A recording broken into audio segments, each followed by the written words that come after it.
Anda telah mengunduh podcast yang dipaparkan oleh Pendeta Dr. Erastus Sabdono ini dari truth.id/voice. Selamat mendengarkan podcast ini.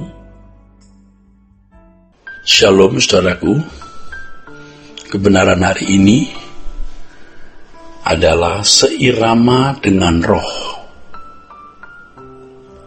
Dalam 2 Korintus pasal 5 ayat yang ke-19 dan 20 ditulis, sebab Allah mendamaikan dunia dengan dirinya oleh Kristus dengan tidak memperhitungkan pelanggaran mereka. Ia telah mempercayakan berita pendamaian itu kepada kami. Jadi kami adalah utusan-utusan Kristus. Seakan-akan Allah menasihati kamu dengan perantaraan kami. Dalam nama Kristus kami meminta kepadamu, berilah dirimu didamaikan dengan Allah. Saudara, berdamai dengan Allah sama artinya dengan hidup dalam persekutuan yang seimbang dengan Allah. Standar perdamaian dengan Allah tidak cukup dengan memiliki keyakinan bahwa Yesus adalah Tuhan dan Juru Selamat dan menjadi orang Kristen yang pergi ke gereja. Banyak orang Kristen merasa sudah berdamai dengan Allah dengan keadaan standar demikian, padahal mereka belum berdamai secara benar. Mereka belum berdamai secara lengkap atau belum berdamai secara utuh, karena mereka tidak ada keseimbangan dengan Allah. Artinya tidak memiliki kekudusan seperti yang Allah inginkan. Padahal sudah waktunya orang itu memiliki level kekudusan yang memadai untuk bisa memiliki perdamaian dengan Allah. Allah berfirman dalam 1 Petrus pasal 1 ayat 13-17 agar orang percaya hidup dalam kekudusan. Di balik firman tersebut Allah mengendaki keseimbangan antara dirinya dengan umat. Hal ini paralel dengan 2 Korintus pasal 6 ayat 17-18 agar orang percaya keluar dari pergaulan yang jahat dan tidak menyentuh apa yang najis. Saudaraku, dalam hal ini bukan Allah yang menyesuaikan diri terhadap kita, melainkan kita yang harus menyesuaikan diri terhadap Allah.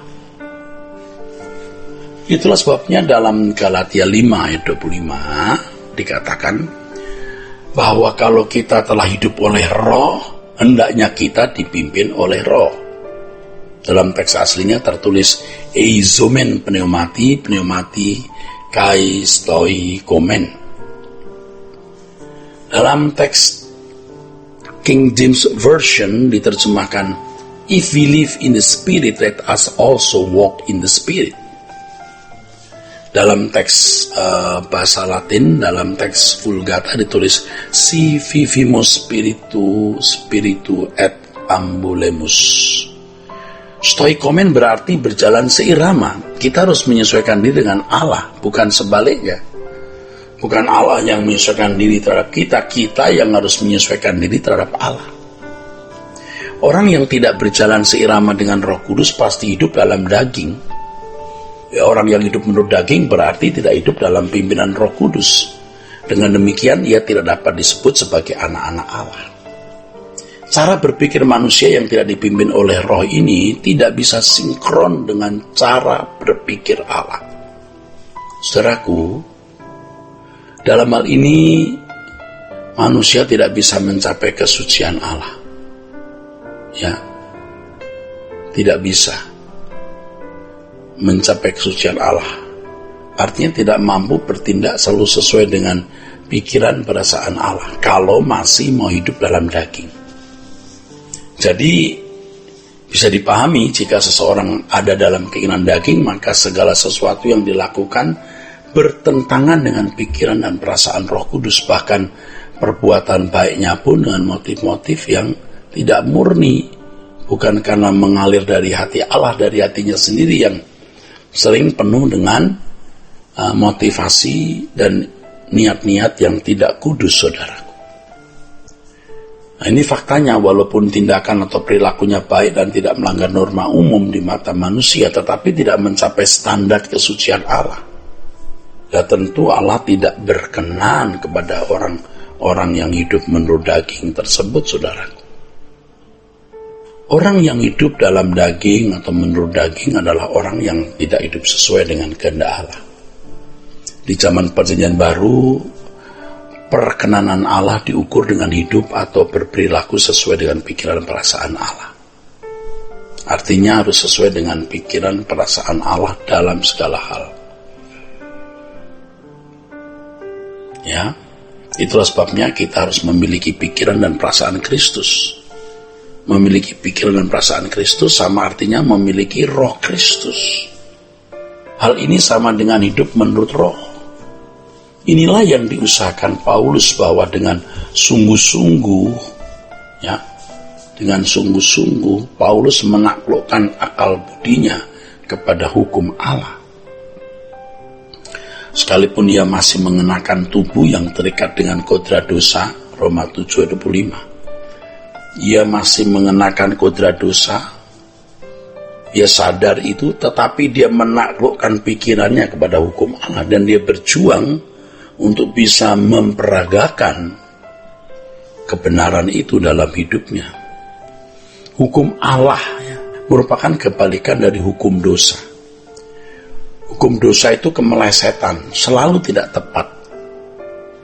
Sedangkan hukum Allah ini bukan hukuman, menunjuk kepada kodrat ilahi, bagaimana orang dari hukum dosa ya lalu mengenakan kodrat baru, mengenakan hukum Allah. Ini standar kesucian Allah.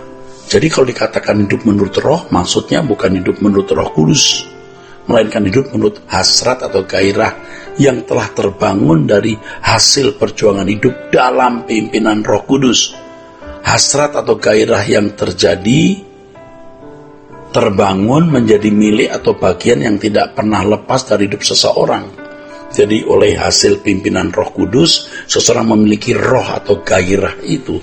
Dalam hal ini jelas sekali bahwa Allah mengubah kita secara permanen melalui pimpinan Roh Kudus sehingga kita memiliki Roh Kristus, artinya kualitas karakter seperti Yesus. Setiap orang percaya pasti mengalami proses ini. Bagi mereka yang menerima pimpinan Roh Kudus akan memperoleh roh yang seirama dengan roh itu. Tetapi mereka yang tidak merespon pengharapan Allah, orang Kristen yang tidak merespon pengharapan Allah melalui pimpinan Roh Kudus tidak akan mengenal keselamatan yang membawa mereka kepada rancangan Allah semula. Mereka tidak akan pernah mengenal hidup menurut roh, tidak akan pernah mengalami hidup sebagai anak-anak Allah yang mengenakan kodrat ilahi. Betapa malangnya kalau hal ini terjadi atas para teolog dan pendeta. Memang bisa berkhotbah, memang bisa bermoral baik, tapi tidak mengenakan kodrat ilahi. Tidak heran kalau terjadi keributan, pertikaian, permusuhan dalam gereja. Dengan hidup dalam penurutan terhadap kehendak Allah atau hidup dalam pimpinan roh, maka seseorang mampu hidup seperti hidup yang telah dijalani oleh Yesus. Dengan demikian Roh Kudus diam, oikeo, dalam kehidupan orang tersebut. Jika hal ini terjadi, maka orang tersebut memiliki Roh Kristus. Orang yang memiliki Roh Kristus adalah milik Kristus. Sebaliknya, seorang yang tidak hidup dalam pimpinan roh pasti tidak dalam penurutan terhadap kehendak Allah.